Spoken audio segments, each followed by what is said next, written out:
자, 세 번째로 소송 사기입니다. 자, 소송 사기는 전 시간에 약간 설명을 드렸는데요. 두 번째 줄에 피기망자 처분행위자는 법원이고 피해자는 소송 상대방이다 이렇게 되어 있네요. 그래서 삼각사기의 대표적인 예다라고 말씀드렸는데, 자, 여기서 노트를 펴봅니다. 자, 노트를 펴보시게 되면 123페이지를 보시게 되면 이 그림이 제가 전 시간에 설명드렸던 그림이잖아요. 그쵸? 그쵸? 자, A가 있고 B가 있고 C가 있는데 이 B 자리에 누가 들어오는가 하면 이 B 자리에 여기 있죠? 여기 이 법원이 들어와요. 이 B 자리에 법원이 들어오게 되면 이것이 소송 사기가 되는 겁니다. 자, 그러면 다음 페이지 한번 보세요. 자, 다음 페이지를 보시게 되면 제가 이 그림을 조금 크게 키울게요. 자, A가 있고 법원이 있죠. 법원이 있고 피해자인 B가 있어요. 자, A가 소를 제기하는데 소 제기자를 원고라 불러요. 자, 어떤 내용이냐면, 자, 시골에 이렇게 임야가 있어요. 임야가 있는데 이 임야가 지금 B 명의로 돼 있어요. B 명의로 돼 있어요. 근데 A가 어떻게 소를 제기하냐면, 아니다, 이 임야는 저 B 것이 아니다. 우리 할아버지가 있었고 쟤네 할아버지가 있었는데 우리 할아버지가 쟤네 할아버지 앞으로 명의 신탁해 놓은 것이다. 그런데 갑자기 우리 할아버지가 돌아가셔서 그 기회를 이용하여 쟤네 할아버지가 자기 앞으로 명의를 이전했고 자기 앞으로 이제 취득했다는 거죠. 그리고 나서 사망하시고 그래서 아버지 자기 앞으로 전전상속되었다. 그래서 B가 명의를 갖고 있는 것이다. 이런 내용으로 허위의 소송을 아시겠습니까? 허위 소를 제기하게 되면 이것이 바로 사기죄의 착수가 되는 겁니다. 그럼 법원이 어떻게 하냐면요.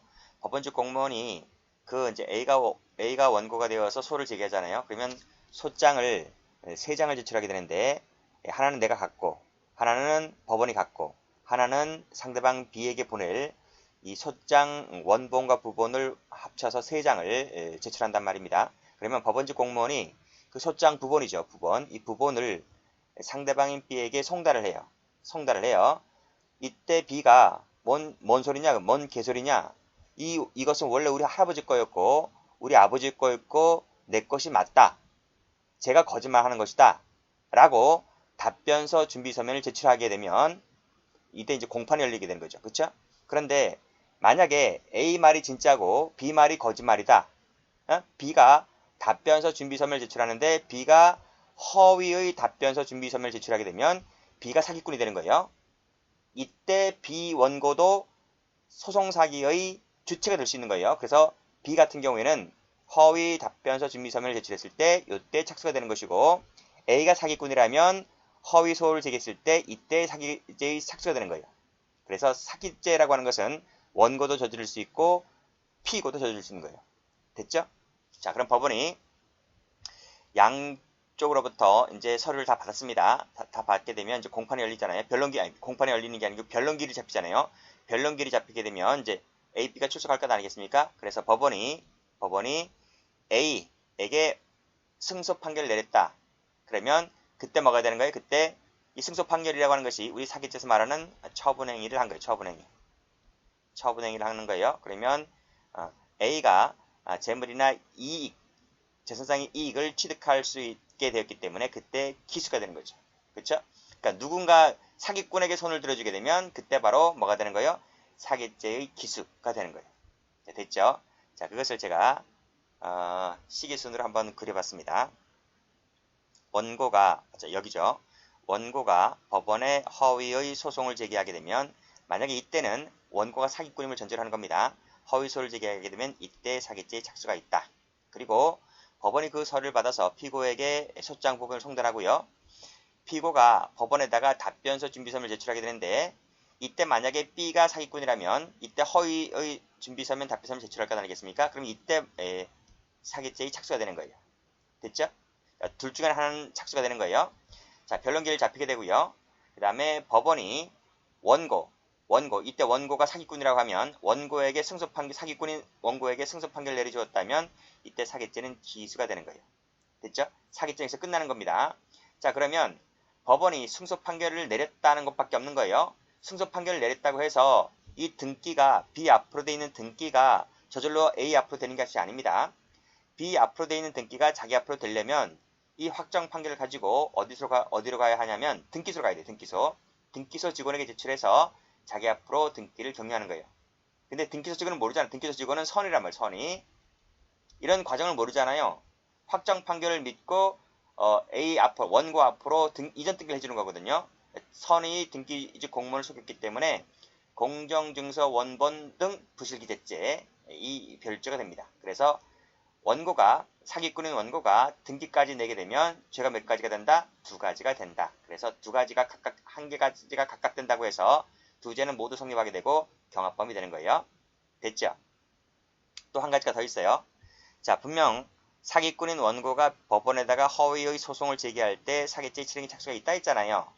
근데 그 전 단계가 뭐냐면 이 가압류 신청이 가압류 가짜가 미리 가짜입니다. 임시 가짜 또는 미리 가짜 허위 본안소송 이 소홀은 본안소송인데요. 본안소송을 제기했을 때 착수가 있는 것이지 가압류 신청만으로는 착수가 되지를 않는다는 것이 판례입니다. 자, 됐죠? 자, 그리고 또 있어요. 자, 이 상대방인 B는 이 임야 있죠, 임야. 임야가 지금 자기 명의로 돼 있잖아요. 자기 명의로 돼 있잖아요. 그래서 이 B라는 상대방은 실제 살아있는 사람이어야 되고요. 이 임야에 대해서 권리를 갖고 있는 권한자이어야 해요. 만약 B가 살아있는 사람이 아니라 실제하지 아니한 자 또는 허무인이라고 하게 되면 이는 소송사기가 되질 않아요. 죽은 자도 안 되고요. 무권한자여야 되는데 무권한자도 안 되고요. A, B가 서로 공모관계에 있어요. 공모관계도 있는 경우도 소송사기라고 부를 수 없어요. 전부 다 판례입니다. 정리해 두시고요. 다시 교재를 와보세요. 자, 방금 보셨죠? 주체는 원고뿐만 아니라 피고 모두 가능합니다. 자, 빨간색 펜 들으시고 원고 동그라미, 피고 동그라미. 피고라 할지라도 허위 내용의 서류를 작성해서 증거 제출 또는 위증시키는 방법으로 적극적인 방법으로 밑에 승소 판결 받게 되면 사기죄가 된다라고 해서 피고도 소송사기 주체가 될 수 있는 판례입니다. 자, 김항희 가볼게요. 아니, 소송을 걸면 전부 다 소송사기라고 해요? 그러면 겁나서 뭐 민사재판은 걸겠어요? 그래서 건다고 해서 모두 다 소송사기라고 부르는 건 아니고 그 적용은 그래서 엄격함을 요한다 했네요. 따라서 사기죄가 되려면 허위사실 주장한다든지 증거를 조작한다든지 위증을 교사한다든지 이런 적극적인 사실 썼을 때 안에서 사기죄다 이렇게 부르는 겁니다. 단순한 부인이나 불리한 사실에 대한 묵비 정도로는 사기죄가 되지 않는다 했네요. 자, 밑에 판례 볼게요. 밑에 판례 보시게 되면 자, 쭉 나와 있지? 자, 네 번째 줄 보시게 되면 그 소송상의 주장이 사실과 다름이 자, 여기서 동그라미 1번 해볼게요. 동그라미 1번 사실과 다름이 객관적으로 명백까지 밑줄 그시고 명백하고 그 주장이 명백히 거짓이다 라는 것을 인식하였다거나 여기까지 1번입니다. 두 번째는 증거 조작 밑줄 그시고 증거를 조작했다든지 그랬을 때 소송사기죄가 된다 라고 보시면 돼요. 그래서 1번이든 2번이든 전부 다 소송사기가 인정되는 판례입니다. 자, 그 다음 증거 조작이라 하는 것은 처분문서 등을 거짓으로 만들어낸다든지 증언을 허위 증언을 하도록 유도한다든지 하는 것처럼 빨간색으로 객관적 동그라미, 제3자적 동그라미 이러한 객관적 증거, 제3자적 증거를 조작한다 라는 것을 증거 조작이라고 부른다는 거예요. 자, 그런데 CF 객관적 증거 조작이라 그랬잖아요. 객관적 증거 조작이 아니라 주관적 증거 조작이라든지 일방적 증거 조작은 그래서 사기죄가 되질 않아요. 됐습니까? 뒤에 판에 나올 겁니다. 자, 다음. 자, 소송사기가 되려면 반드시 허위의 증거를 이용해야 되느냐? 그럴 필요까지 없다는 거예요. 밑에도 같은 판례죠? 이럴 필요까지는 없고 빨간색으로 그냥 법원을 기망하는 것이면 된다. 이렇게 보았네요. 그쵸? 같은 판례예요. 같은 판례인데 하나는 지급명령에 관련된 판례이기 때문에 이렇게 나온 적도 있고 이렇게 나온 적도 있기 때문에 두 가지 판례 다 갖다 놨습니다. 자, 사기죄는 간접정범 형태로도 가능합니다. 그래서 빨간색 보시게 되면 제3자 동그라미, 그 다음에 이 제3자가 누굽니까? 자, 2번에서 마지막에 병 동그라미. 병이 도구가 되는 거죠. 그래서 이 병으로 하여금 양수금 청구 소송을 제기하도록 하였을 때 간접정부 형태가 된다는 판례입니다. 자, 그 다음 처분행위 볼게요. 피기망자인 법원의 재판은 처분행위에 가름하는 것이어야 한다 그랬습니다. 그렇지 아니할 경우는 사기죄가 되지 않는다 했네요. 그래서 잘 보세요. 무권한자, 그치? 무권한자, 허무인, 그 다음에 사망자, 공모자를 상대로 하는 사기죄는 되지가 않는다. 라고 하는 거예요. 자, 밑에 판례. 법원의 재판은 뭐하고 똑같다? 처분행위와 똑같다. 처분행위와 똑같다. 그래야지 사기죄가 된다는 겁니다. 만약에 그렇지 않잖아요. 그렇지 아니했을 때는 사기죄가 되지 않는다. 그런 얘기죠.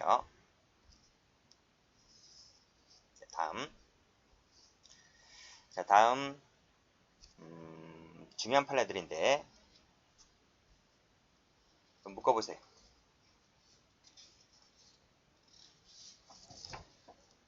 어디까지 묶을까요? 1번부터 4번까지 묶으세요. 1번부터 4번까지 이렇게 묶으시고 지금부터 노트 펴보세요. 노트를 펴보시게 되면 공시채고란 말 나올 겁니다. 공시채고. 공시채고를 설명드릴게요. 자, A가 채무자고 B가 채권자예요. 채권자. 그래서 B가 A한테 물품을 공급했어요. 물품을 공급했다. 얼마짜리? 1000만원어치 1천만원어치 물품을 B에게 공급을 했다. 그러면 1천만원 현금을 줘야 되잖아요. 그렇죠? 근데 보통은 현금을 주면 좋은데 현금을 주지 않고 이 어음수표를 발행하는 사람들이 상당히 많아요. 그래서 어음을 끊어줬다. 수표를 끊어줬다는 거예요. 이 어음수표는 정당한 거예요. 정당한 거. 진짜 가짜가 아니고 위조된 것이 아니고 진짜 은행에 가서 끊어온 거란 말이에요. 무슨 말인지 알죠? 그래서 B가 이걸 수령해서 지금 갖고 있어요. 갖고 있단 말입니다. 갖고 있어요. 자, 근데 당장 결제가 안 되죠. 그쵸? 당장 쓸 수 있으면 그건 현금이지, 그치? 당장 쓸 수가 없고 3개월 정도 지났을 때 은행에 가서 이걸 현금으로 바꿔와야 돼요. 바꿔와야 돼요. 자, B가 잔머리 굴리는 거예요. A가 잔머리 굴리기 시작합니다. A가 왜냐하면 B가 나중에 결제일 날 은행에 가서 지급 청구를 하게 되면 A는 자기 통장에서 돈이 저절로 빠져나가는 거예요. 그 돈이 아까운 것 같아요. 그래서 이 A가 머리를 굴리기 시작하는데 이 사람이 법원에 가요. 법원에 가서 뭐라고 얘기하냐면 나 이거 분실당했다. 어음수표를 끊어놓은 게 있는데 1천만원짜리 어음수표를 끊어놨는데 이것을 분실했다. 분실당했다. 큰일났다. 이거 어떤 놈이 길가에서 이거 주소서 나중에 은행 가서 달라고 하면 난 그냥 1000만원 저절로 있는 것이다. 그래서 이 어음수표를 분실당했기 때문에 그래서 아무런 권한이 없는 사람이 이걸 주워 갈 수도 있기 때문에 이거를 어음수표를 무효로 만들어달라, 쓰레기 만들어달라라고 법원에다가 공시채고 신청을 하는데 그 공시채고 신청이 허위란 말이에요. 허위. 그쵸? 허위로 공시채고 신청을 한단 말이에요. 자, 그래서 법원이 공시채고를 해요. 공시채고를 합니다. 법원이 공시채고를 하는데 이 공시채고라는 게 뭐냐면 공시채고를 어떻게 하냐면요. 이거를 법원 게시판이라든지 아니면 서울신문 그 박스 광고를 낸다든지 지금이야 뭐 다양하게 인터넷으로도 할 수 있는지 뭐 여러 가지 방법이 있을 거예요. 자, 그러한 것을 활용해서 그러니까 신문이라든지 인터넷 법원 공고 게시판 등을 이용해서 이 공시채고를 하는데 이런 내용이죠. 여기 나와 있네. 여기 나와 있다. 여기 나와 있죠. 자, 다시 한번 A가 법원에다가 허위로 공시채고 신청을 하게 되면 그때 사기죄의 착수입니다. 착수. 자, 그럼 법원이 공시채고를 하는데요. 자, 한 달에 1월이라지 1월. 자, 무슨 내용이냐? 일정한 기간 내에 신고를 하지 아니하면 당신이 갖고 있는 어음수표의 권리를 권리를 없애버린다, 실효시킨다는 그러한 경고를 붙여서 공고하는 재판상의 최고 절차를 뭐라 부른다? 공시채고다. 라고 하는 거예요. 그런데요.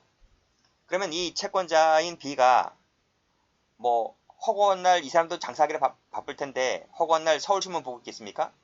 법원 게시판 들어가서 법원 게시판 오늘 뭐 떴지? 이거 보겠습니까? 법원에서는 공시채고를 한다 하더라도 그걸 볼 사람이 없단 말이에요.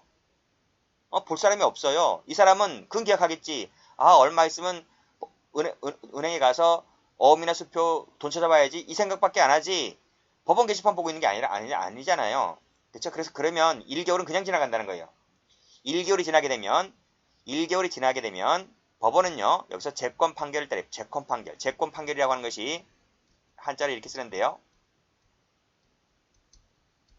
자, 우리가 가감승제라는 거 수학교 알죠? 수학교 더하기 빼기 곱하기 나누기. 그걸 가감승제 할 때 그 제, 이 제자 써요. 덜 제자.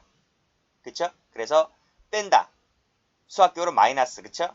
권리를 빼버린다 이거예요. 그러니까 어음수표는 소지자에게 그 권리가 있는데 이 소지자의 그 어음수표에 관련된 권한을 빼버린다. 그러니까 뭐다? 쓰레기 만들어버린다 이 말이야. 그래서 재권 판결이 확정되면 그때 A는 돈 1,000만원 줘야 할 것을 주지 않게 된 꼴이잖아요. 그때 사기죄는 기수가 되는 거예요. 아시겠죠? 다시 한번 정리할게요. 이 그림 보고 할게요. 채무자인 A가 법원에다가 허위로 분실 신고를 내요. 근데 그거 잊어먹었다고. 그래서 공시채고 좀 해달라고. 이렇게 허위로 공시채고 신청을 하는 순간 사기죄는 시작되었고요. 법원이 공시채고를 하고요. 그 기간이 지나게 되면 법원은 재권 판결을 해버려요. 재권 판결을 해버린단 말입니다. 그러면 이때 바로 사기죄는 기수가 된다. 이것이 바로 공시채고 절차입니다. 아시겠죠? 다시 한번 교재와 보세요. 자, 가계수표 발행인. 수표 발행인입니다. 자기가 발행한 수표를 타인이 교부받아 소지하고 있다는 것을 알면서도, 그치? 밑에 허위로 분실 사유를 들어서 공시채고를 한다 그랬습니다. 자, 허위 동그라미 치시고, 그 다음에 공시채고 신청 밑줄 그시고 적으세요. 착수. 실행의 착수입니다. 빨간색으로 재권 판결 동그라미 치시고, 검은색으로 기수 이렇게 적으세요. 됐어요? 자, 밑에 팔갑니다. 어음 발행인이 타인이 교부받아 소지하고 있다는 사실을 잘 알면서도 빨간색으로 똑같죠? 허위 동그라미, 밑에 허위 동그라미, 밑에 허위 동그라미, 밑에 허위 동그라미. 됐어요? 그리고 분실 사유를 들어서 공시채고 신청을 하였다면 공시채고가 뭐야? 착수. 여기도 착수지? 여기도 착수고요. 여기도 착수네요. 쉽지? 안 적습니다. 그 다음에 여기 뭐야? 재권 판결은 기수. 재권 판결 기수. 그쵸? 똑같죠? 그 다음에 밑에 재권 판결 동그라미 기수. 다 똑같아요. 엄청나게 시험이 잘 나와요. 별표 3개짜리들 잘 봐두세요. 자, 그 다음 5번 가볼게요. 자, 약속어음의 원인관계가 소멸되었어요. 소멸됐다고요.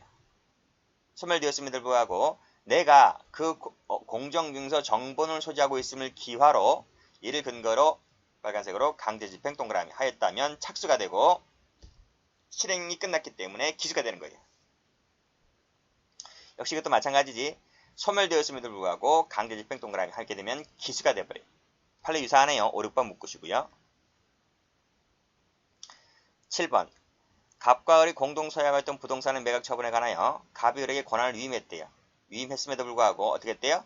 밑에 줄 보시면 을이 아무런 권한 없이 이 부동산을 불법 매도하였다고 허위사실을 주장하여서 허위 동그라미 치시고 소재기하게 되면 뭐가 되는 거예요? 이때 착수가 되는 거예요. 착수가 되고 걸렸기 때문에 미수가 되는 거예요. 됐지? 자, 다음.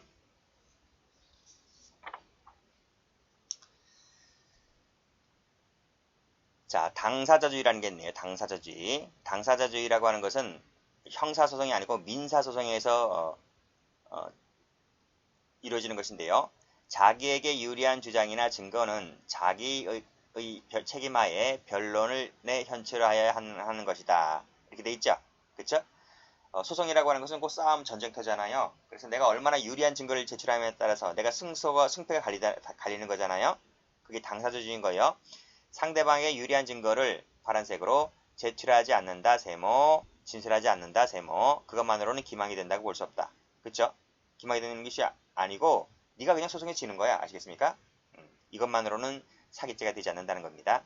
그 다음 밑에 2번을 보시게 되면 증거조작이라고 하는 것은 객관적, 나오네요. 객관적, 제3자적 증거조작을 말한다 그랬습니다. 따라서 객관적이 아닌 주관적이죠. 주관적이나 일방적 세모 주장 갖고서는 객관적 제3자적 증거 조작이 아니기 때문에 사기죄가 되지를 않습니다.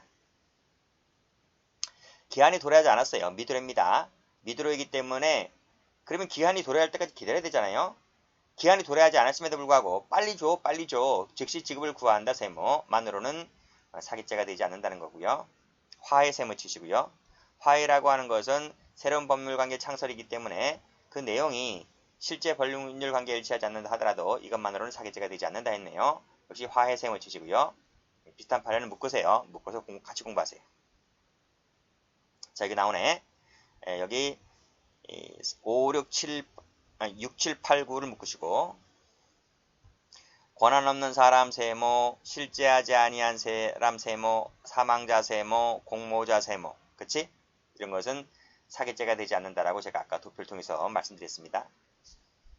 공모자를 상대로 하는 경우는 그 상대방 의사에 부합하는 것이므로 착오가 없지 착오라는 구조가 안 되기 때문에 사기죄가 되지 않는다는 논리입니다. 자, 다음도 마찬가지입니다. 다음 10번도 잘 나와요. 10번도 같은 판례인데요. 역시 공모자 세모 치시고 역시 의사에 부합하죠. 착오라는 것이 없기 때문에 그래서 사기죄가 되지를 않는다 이런 말이죠. 밑에 똑같네요. 공모자와 공모하여 명의자와 공모하여 명의자를 상대로 했다는 얘기니 공모 세모 치시고요. 그 명의자를 상대했기 때문에 역시 마찬가지로 뭐가 없다? 착오라는 게 없기 때문에 죄가 되지 않는다는 거예요. 역시 이 두 가지 또 묶어볼게요. 근데 위에 있는 10번 3개짜리가 더 출제가 많이 되었던 판례이고요. 자, 그 다음 조심할 게 하나 있어요. 우리가 앞에서 재건 판결 받으면 무조건 사기죄 된다 그랬잖아요. 맞아요. 재건 판결 받으면 무조건 사기죄인데 요것만 예외야. 요것만 재건 판결 판례 중에서 유일한 예외다. 자, 이건 왜 그런가 하면 자 볼게요. 갑 주식회사 실질적 경영자인 피고인이 전 대표이사 을이 지방자치단체 기부금을 납부하기로 약정하고 골프장 사업 승인받으면서 그 이행을 위해 약소금을 발행 교부한 사실을 잘 알고 있으면서도 이렇게 나와있지. 그런데 여기서 지자체에 기부금을 납부하기로 약정하였다 하고 되어 있는 부분이 이게 무효래요. 이게 민법상 무효래. 무효. 이게 나오지. 지자체의 위 증여계약은 공무수행과 결부된 금전적 대가로서 그 동기가 조건이나 동기가 사회질서에 반하여 무효다. 무효이기 때문에 무효가 되는 것이기 때문에 위엄이 분실되었다고 허위 사유를 들어서 재건 판결을 받아내었다 할지라도 이것은 뭐다? 효과가 없다는 거지. 법적인 효과가 없는 것이므로 사기죄가 될 여지도 없다. 이렇게 보시면 돼요. 그래서 혹시나 재건 판결 나오면 다 죄가 되는데 이 기부금 납부 판례만 예외적으로 죄가 안 된다. 이렇게 정리하시면 될 것 같아요. 됐죠? 아직까지 뭐 출제가 된 바는 없지만 참고로 좀 봐두시기 바랍니다. 다음 페이지 가볼게요. 자, 주관적 요건이네요. 자, 여기는 원고 판례이고요. 두 번째는 피고주 판례입니다. 그래서 원고가 허위 주장과 입증으로써 법원을 기망한다는 인식을 가지고 소제기하면 착수가 되고요. 피고도 마찬가지입니다. 허위 주장과 입증으로써 법을 기망한다는 인식을 가지고 소제기하면 답변서를 제출하게 되면 피고도 착수가 되는 거예요. 각각 봐두세요. 자, 밑에 판례 별표. 자, 소송 사기에 있어서는 제소 당시에 그 주장과 같은 권리가 존재하지 않는다. 이것만 갖고는 안 돼요. 이것만 갖고는 안 돼요. 부족하다는 거예요. 족하다 그러면 틀려요. 어떻게 해야 돼요? 허위 주장과 입증으로써 법원을 기망한다는 인식을 가지고 소를 제기했을 때 이때 사기죄가 되는 것이다. 이렇게 보시면 돼요. 됐어요? 위에 거랑 똑같잖아. 위에 거랑. 여기도 위에도 허위지? 여기도 허위잖아. 그치? 허위입니다.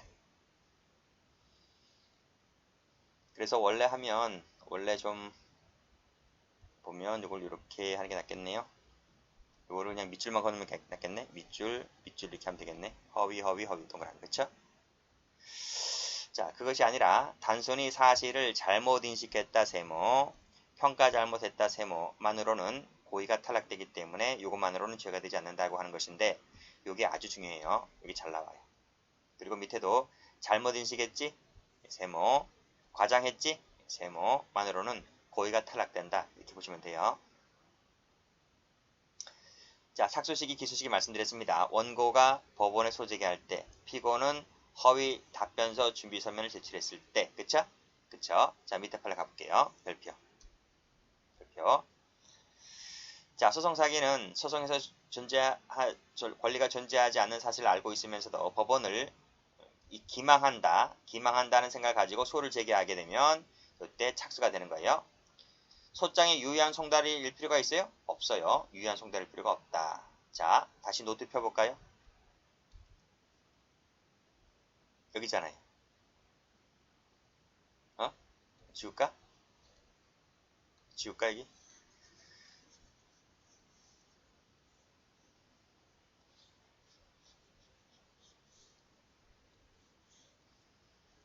자, 보세요. 착수가 여기로 했잖아요. 원고가 법원에 허위 소송을 제기했을 때 이때 착수잖아요. 그치? 그리고 나서 후에 법원직 공무원이 피고에게 소장 부분을 송달하는 것은 착수 이후잖아요. 착수 이후에 송달하는 거잖아요. 이것이 제대로 송달되었는지 잘못 송달되었는지 착수에는 변함이 없잖아요. 그치? 그래서 피고가 아닌 다른 사람이 받았다 할지라도 다른 곳으로 우편물에 날아갔다 할지라도 착수이면은 변함이 없는 거예요. 이해되시겠지? 자, 그럼 다시 교재 가볼까요? 그래요. 소장에 유의한 송달을 요하지 않는다고요. 따라서 밑에 요 다른 사람이 받았지?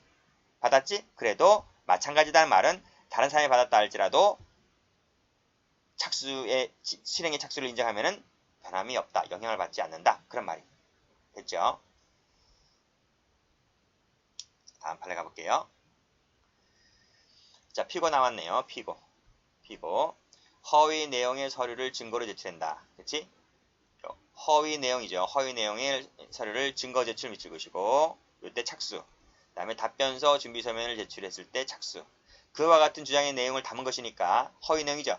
허위 내용의 답변서 준비 서면을 제출했을 때 이때 착수. 그쵸? 그 다음에 변조한 내용을 가지고 소장 첨부하여 제출했지? 제출하면 착수. 조작된 것을 가지고 제출하면 착수. 맞죠? 이런 거 필요 없어요. 나중에 뭐 누구를 이겼네 마네 이런 것들은 착수하고 영향이 없다고요. 그냥 착수. 자, 밑에 공판 사실이 없잖아요. 없음에도 불구하고 을 회사를 상대로 물품 대금 청구 소송을 제기 동그라미 하면 착수. 그쵸? 그 다음에 허위 내용이지? 허위 내용으로 임대차 계약서를 법원에 제출했지? 제출하면 착수. 그쵸? 제출하면 착수야. 무슨 꼭 의사표시 할 필요 있어? 이런 의사표시 이런 거 할 필요 없어요. 그냥 제출하면 착수. 자, 그 다음 6번을 체크해 볼게요. 6번은 뒤에 비교되는 판례 나오기 때문에 체크 잘 하세요. 등기부상에 소유자로 등기된 적이 있는 자가, 자, 여기서 색깔 칠할게요. 있는 자예요. 있는 자를 색깔 칠할게요. 자, 그들 명의의 소유권 이전 등기 말소를 구하는 소송을 제기했다. 그래서 말소, 이전 등기입니다. 이전 등기 밑줄 그시고 말소를 구하는 소송을 제기했다. 원래 요 제기가 동그라미인데 말소가 키워드니까 말소 소송을 제기했다. 이 동그라미 칠게요. 그러면 착수가 돼요. 왜 착수가 되는지 아세요?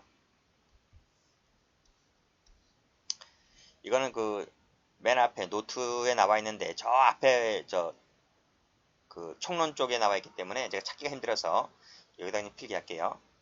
여기가 이제 등기부지. 등기부다.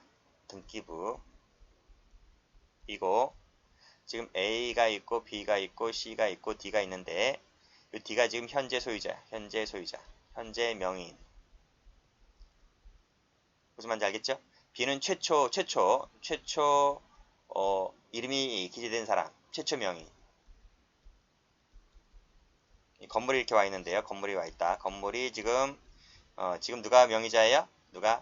D가 명의자예요. D가 지금 현재 이 건물 명의자입니다. 그러면 최초 명의자는 뭐야? 최초 명의자가 할 때 건물에 대해서 보존 등기를 하나요? 이전 등기 하나요? 최초 명의자는 이 사람은 보존 등기를 해요. 보존 등기. 아시겠어요?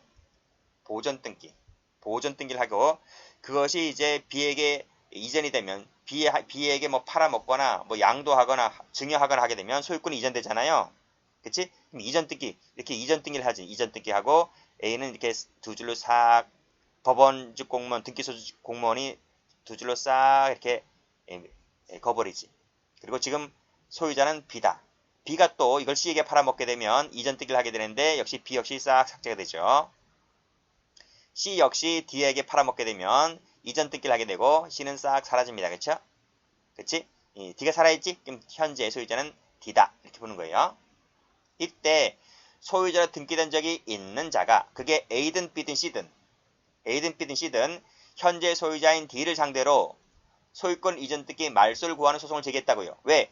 야 그거 네 거가 아니고 이것만 내 거야. 원래 내 건데 왜 네가 네 앞으로 돼 있냐? 이렇게 허위 사실을 주장하면서 그들 명의의 소유권 이전 뜯기 말소를 구하는 소송을 제기해버리잖아요. 그치? 그러면 이 자체 만약에 봐봐. 이 등기된 적이 있던 사람이 만약에 승소를 하게 되면요. 승소를 하게 되면 이것이 후진될 거 아니에요.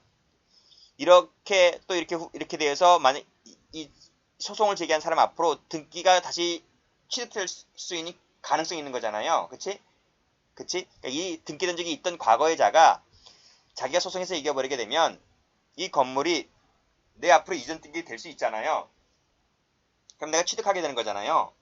따라서 이전 등기 말소 청구 소송이 바로 뭐가 된다? 착수다. 이런 말. 됐죠? 뒤에 가서 다른 판례 좀 같이 비교해서 설명해 드릴게요.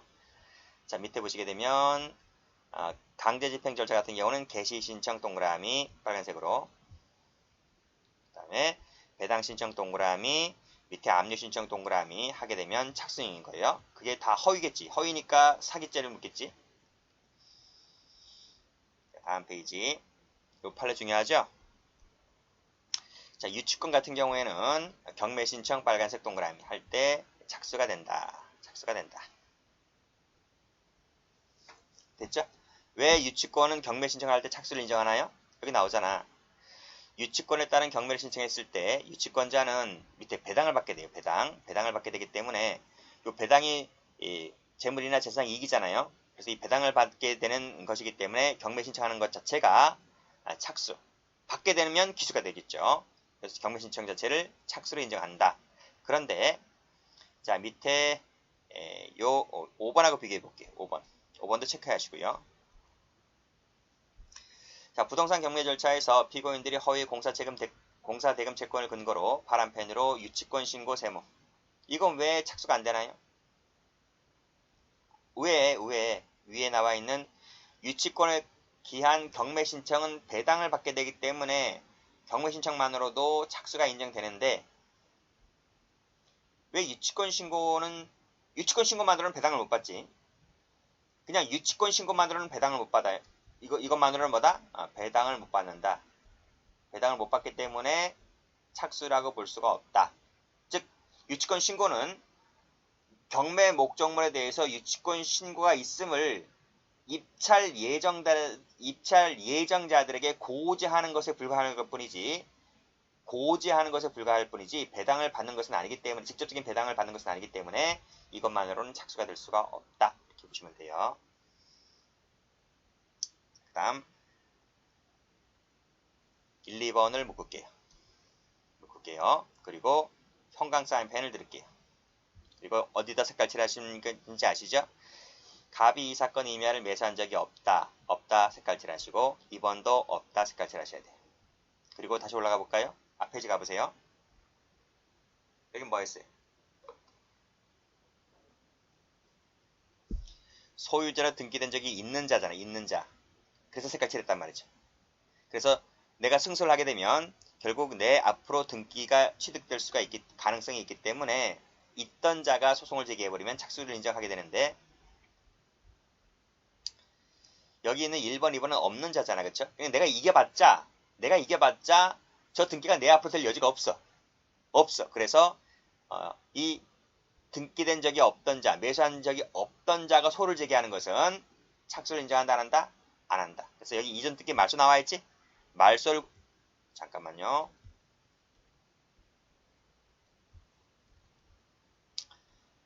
여기 말소를 구하는 소송을 제기한다 그랬지? 밑에 말소 등기 구하는 소송을 제기한다 그랬지? 이전 등기 말소입니다. 이전 등기 말소. 여기 이전 등기 말소예요.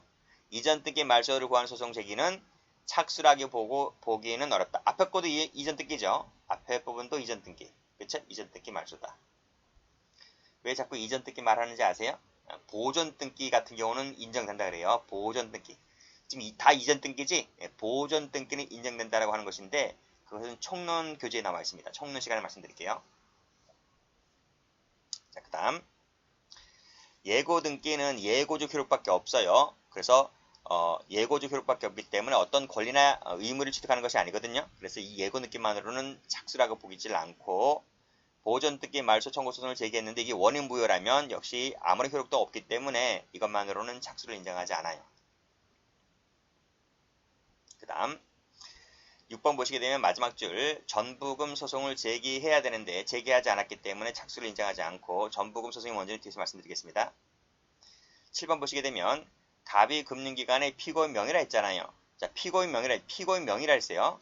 피고인 명의로 예금을 하면서 시스템에 갑이 곧 인출할 예정이다. 이렇게 입력하면서 피고인도 이의를 제기하지 않았었는데 이 피고인 세무차 보세요. 피고인이란 사람이 금융기관을 상대로 예금 지급 구하는 소송을 제기하였다 그랬어요.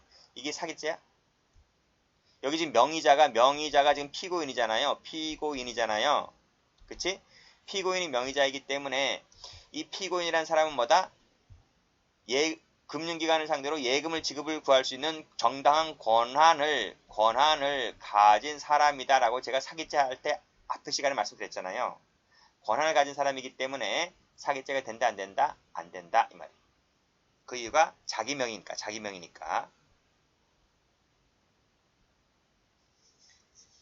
됐죠? 기수직 하세요. 기수직이 쉽지. 판결이 확정되었을 때 기수다 그랬네요. 자, 밑에 판례 볼까요? 별표. 자, 소유권 보존 등기 말소를 구하는 소송을 제기하였다. 그치? 소송 제기하면 뭐가 됩니까? 착수.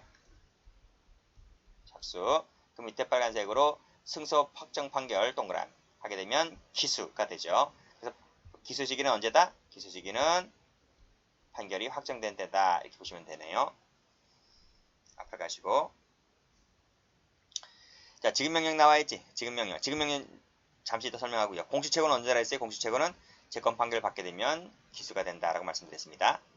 자, 그럼 밑에 판례 지급명령 나왔네요. 지급명령 별표 쳐보시고요. 노트 펴보세요. 노트를 펴보시게 되면 밑에 지급명령 나왔죠?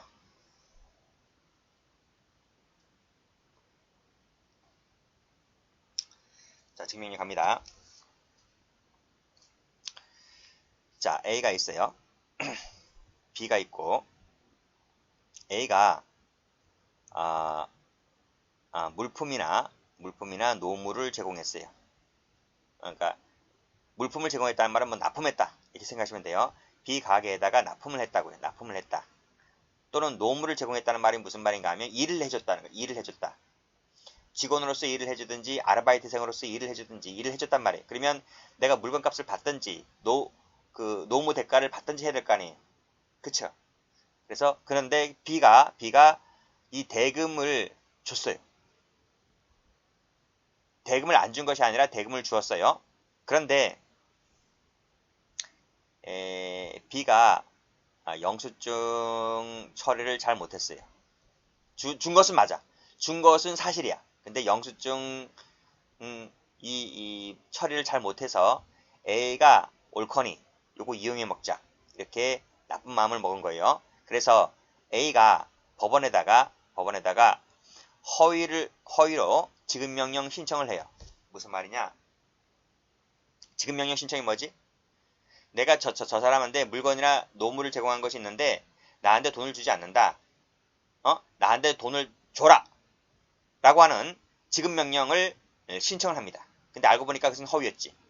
이 B는 A에게 대금을 다 줬단 말이에요.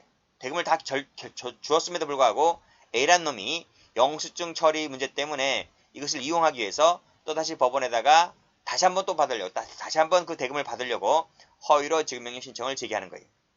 이때 지급명령은 이때 착수가 되는 거예요. 그럼 어떻게 되는지 아세요? 자, 그러면 법원이 이걸 접수했잖아요. 접수했지. 법원이 B에게 신청서 부본을 송달해요. 송달. 어떤 내용이냐면 한 달 내에 그러니까 이런 내용이 A가 신청한 내용의 신청서 내용이 B에게 그대로 전달되는 거예요. 전달되는데 거기 맨 끝에 이런 내용이 있어요. 당신이 이 신청서 내용에 이의가 있다면 이의 제기를 하라. 이의 제기를 하라. 근데 한 달 내라 그랬는데요. 이걸 2주야. 2주로 바꿔. 2주입니다. 2주. 한 달이 아니고 2주입니다. 바꾸세요. 2주를 줍니다. 2주. 그럼 2주 내에 이의 신청을 하라. 만약에 하지 않잖아요. 이의 신청을 하지 않잖아요. 그러면 이것이 확정되는 거예요. 확정된다. 그러니까 A 내용이 그대로 100% 받아들여지게 되는 거예요. 무슨 말인지 알 수 있죠. 만약에 확정이 되면 A는 그것을 근거로 해서 B에게 강제 집행할 수 있는 권한을 하게 되는 거예요. 그래서 이 지급명령이라고 하는 것은 허위로 지급명령 신청했을 때 지급명령 착수가 되고요. 그 다음에 확정이 되게 되면 지급명령은 기수가 되는 거예요. 그럼 만약에 B라는 사람이 이의 신청을 하게 되면 그때는 어떨 것인가? 그때는 정식 재판이 진행됩니다. 정식 재판이. 아시겠죠? 그러니까 이것은 정식 재판이 아니에요. 이것은 금액도 얼마 안 되고 그 다음에 이걸 제기하면 B라는 사람이 돈을 줄 것 같다. B가 착한 사람이라서 줄 것 같다. 착하고 어리숙한 사람이라서 겁을 먹기 때문에 줄 것 같다라고 했을 때 A가 지급명 신청할 수 있는 것이다. 이거예요. 무슨 말인지 알겠지? 근데 대부분의 사람들이 이의제기를 하기 때문에 이의제기를 하게 되면 정식재판으로 가잖아요. 그럼 그만큼 진행 시간이 늦어지는 거예요. 지금 이 지급명령 하는데 걸리는 시간이 한 달 정도 걸리거든요. 그럼 한 달을 까먹고 시작하는 거야. 어차피 뭐 정식재판 가는 건데 뭐. 그러니까 지급명령이라고 하는 것은 상대방 B가 어떤 사람인가를 확실하게 파악하시고 이건 약간의 액션만 취하면 돈 줄 것 같다 싶을 때에는 지급명령 제기하지만 깐깐한 사람 같은 경우는 지급명령이 CL에 안 먹혀요. 아시겠죠? 근데 지금 이것이 사기죄니까 사기죄가 이런 것이다 라고 해서 여러분이 알고 계시지 실제로 돈을 못 받는 사람들이 많이 있어요. 실제로 돈을 못 받는 사람들이 많이 있다면 지급명령 신청해도 되지만 지급명령 신청해서는 잘 안 줘요. 그래서 보통은 바로 그냥 재판 걸어버리죠. 자, 일단 허위의 지급명령 신청이 이렇다는 구조를 말씀드렸습니다. 다시 교재와 볼까요? 자, 지급명령 신청 나와 있지? 지급명령 신청에 대해서 이의 신청했을 때 사기죄의 성립에 영향을 미치냐? 안 미치지. 그렇잖아요. 여기 봐봐요. 여기서 허위로 지급명령 신청을 했을 때 착수라 했잖아요. 그리고 이 B라는 사람이 2주 내에 이의 신청을 했다 하더라도 그때는 정식 재판으로 넘어가는 것이지 이 착수 시기가 없어지는 것이 아니잖아요. 그쵸? 무슨 말인지 알죠? 그래서 교재를 다시 한번 와보시면 상대방이 이의 신청을 했다 하더라도 착수는 여전히 착수란 말이에요. 그래서 세 번째 줄에 지급명령 신청 동그라미 요때 착수라고요. 착수. 그래서 이의 신청을 했다 하더라도 이미 실행한 착수의 범행 자체가 없었던 것이 되는 것이 아니다. 여전히 착수는 착수다. 이런 말이에요. 그리고 기수 시기는 확정되었을 때 기수가 되죠.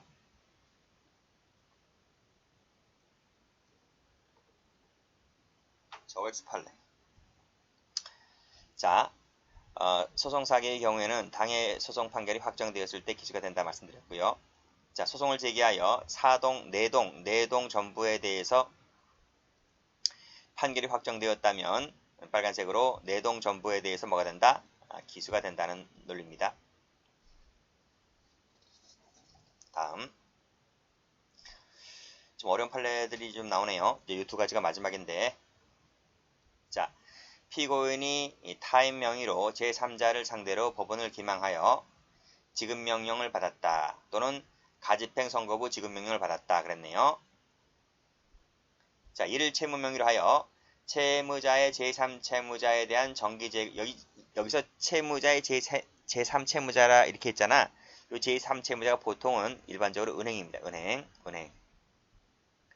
채무자의 은행에 대한 정기예금 원리금 채권에 대하여 채권 압류 및 전부명령을 하게 하고 송달시켜서 위 채권을 전부 받아 편취했다라고 했을 때 이 전부명령 받게 되면 이때 기수가 됩니다. 기수가 되고요. 그 다음에 지급명령 신청에 따랐지. 지급명령 신청에 따랐지. 지급명령 신청하게 되면 이때가 뭐가 돼요? 이때가 착수가 돼요. 그러면 여기서 전부명령이 뭐냐? 자, 봐요.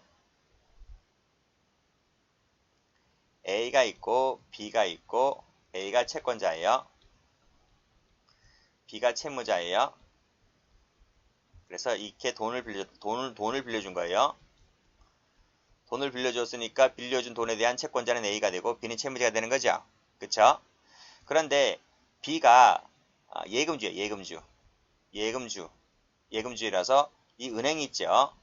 은행에다가 예금해 놓은 게 있을 거 아니에요. 예금해 놓은 게 있을 거 아니에요. 여기 돈 있을 거 아니에요. 그치? 그렇잖아요. 그러면 이 B하고 이 B와 은행과의 사이를 보게 되면요. 이 B가 채권자잖아요. 자꾸 에러 나네요. 자, B가 어떻게 돼요? B가 이 돈에 대해서는 B가 채권자가 적을게요. 채권자가 되고요. 은행이 채무자가 되죠. 맞잖아요. 그럼 봐봐요. A, B 사이에서는 A가 채권자고 B가 채무자고 B하고 은행 사이에서는 B가 채권자가 되고 은행이 채무자가 되잖아요. 그러면 여기서 A가 봤을 때 이 은행을 뭐라 불러요? 은행은 채무자의 채무자잖아요. A가 봤을 때 A는 B를 채무자라 부르잖아요. 그러면 은행은 채무자의 채무자가 되는 거잖아요. 그래서 A가 봤을 때 이 은행을 뭐라 불러요? 제3채무자다. 제3채무자. 이해되시겠어요? 그래서 봐봐요. 채무자의 제3채무자에 대한 정기예금, 원리금, 채권에 대하여 채권 압류를 했다. 그치? 그러니까 이 사람이 소송을 걸었나요? 소송을 걸어서 이겼어요. 이겨서 그 승소 판결문을 가지고 승소 판결문 외에 강제 집행 승소 판결문에다 법원에서 강제 집행문을 부여를 해줍니다. 그러면 두 장이죠. 승소 판결문에다가 강제 집행 부여를 받은 그 서류를 가지고 은행에 가요. 제가 가봐서 잘 알아요. 자, A가 이것을 가지고 어디 간다? 은행에 가요. 은행에 가서 이 B라는 사람이 예금 계좌 있을 거 아니에요. 그치? 돈을 빌려줬다라고 했을 때 이게 1천만 원을 한번 해볼게요. 1천만 원이 있는데 내가 1천만 원 받을 돈이 있는데 B가 은행에 예금한 돈이 1천만 한 2천만 원 된단 말이에요. 2천만 원 된단 말이죠. 그러면 A가 은행에 가서 내가 받을 돈이 1천만 원 있는데 그 2천만 원 중에서 1천만 원을 내 앞으로 이체시켜라. 이게 바로 뭐냐면 채권 압류 걸죠. B가 갖고 있는 은행 예금에 채권 압류 걸어버리죠. 압류 걸어버리고 내 앞으로 어떻게 한다? 내 앞으로 이전시킨다. 그 액수만큼 이전시키는 명령을 뭐라 불러요? 전부명령. 전부명령이라 불러요. 아시겠죠? 근데 이것이 허위였다는 거죠. 봐봐요. 피고인이 타인명의가 이제 B겠죠. 타인명의로 제3자를 상대로 하여 법원을 기망했다 했어요. 법원을 기망하여 지급명령 등을 발부받고 이를 채무명의로 하여 은행에 가서 자기 앞으로 전부명령을 하게 하고 송달시켜서 결국 이 채권을 전부 받았다면 뭐가 된다? 이게 허위였기 때문에 사기였기 때문에 사기죄는 기수가 되었다. 전부명령 받게 되면 기수다 이런 말이죠. 됐죠? 자, 그 다음 밑에 판례. 갑은 일제시대에 사정받은 토지, 불화받았다는 거예요. 불화. 일제시대로부터, 그러니까 국가죠. 국가로부터 불화받은 땅이 있었어요. 땅이 있었는데 소유자 미복구를 원인으로 하여 국가명의 소유자 보존특기가 되어 있던 상태에서 피고인이 제1심 공동피고인과 공모하여 을이 사정명의인 갑의 소유권을 대습 상속한 것처럼 상속인의 사망시기 등을 조작하였다. 조작한 다음 을을 원고로 하여 국가를 상대로 보존특기 말소 청구 소송을 제기하여 이게 뭐야? 착수. 이게 착수죠. 착수. 이를 인용하는 취지의 화해 권고 결정이 확정되었다면 사기죄는 끝나는 거지. 여기서 인용했다는 부분은 사기죄 기수가 되고요. 화해를 내렸다는 부분은 서로 원고 피고 합의했다는 말이기 때문에 그 청구를 포기했다고 한 부분이므로 이것은 사기죄 미수가 된다 이런 말이지. 어쨌든 사기죄 기수미수를 다 인정한 부분이에요. 자, 여기서 대습상속이 뭔가요?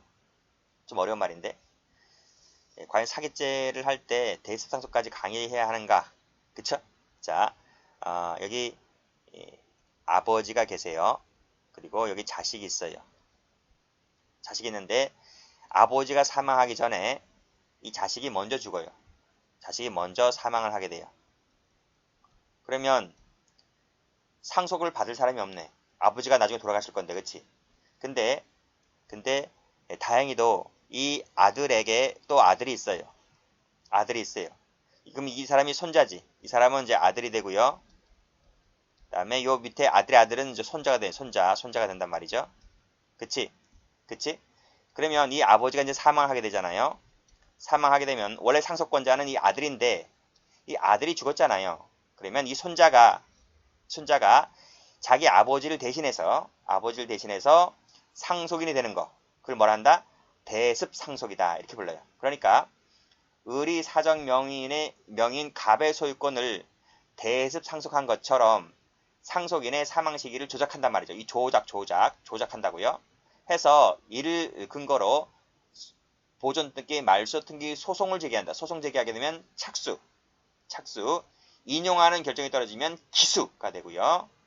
화해가 하게 되면 일정 부분에 대해서 합의가 되잖아요. 그러니까 반은 인용하고 반은 화해가 됐다면 인용한 부분은 기수가 되고 화해한 부분은 미수다 이런 말이에요. 아시겠습니까? 왜? 손은 제기했기 때문에 앞에서 손은 제기했기 때문에 그런 얘기예요.